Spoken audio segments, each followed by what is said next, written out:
residential tenancies. And a question that we've had this week and we've had previously, but we thought we'd talk about it this week, and that is about holding fees.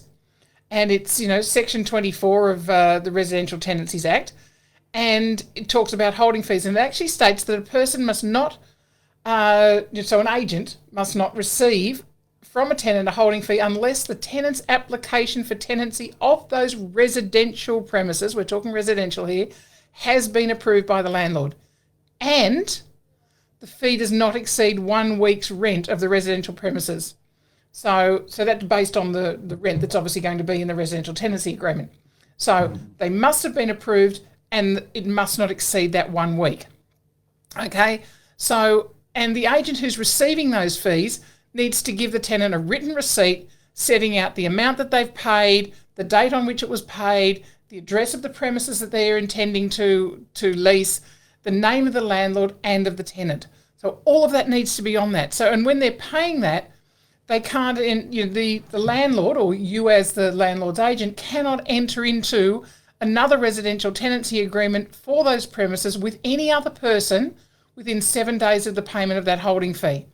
Now, obviously, or a shorter or a longer period, depending on what is negotiated. A longer period would, maybe be 10 days if there were specific circumstances, but that's a negotiation that goes on.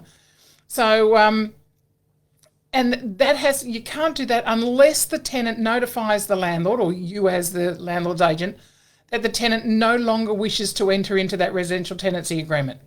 So that holding fee may be retained by you as the landlord's agent only if the tenant enters into the residential tenancy agreement, and then you obviously apply that holding fee towards their rental payment, or refuses to enter into the residential tenancy agreement. So they say, yep, thanks, paid the holding fee, but I'm out.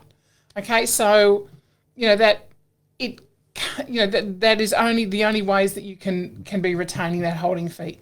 So I just think that needed to be clarified. You can read all of that in Section 24 of the Residential Tenancies Act, but it's just a nice little piece that you, as a property manager, as a licensee in charge of an agency where property management is happening, you actually need to understand that they are the rules around holding fees.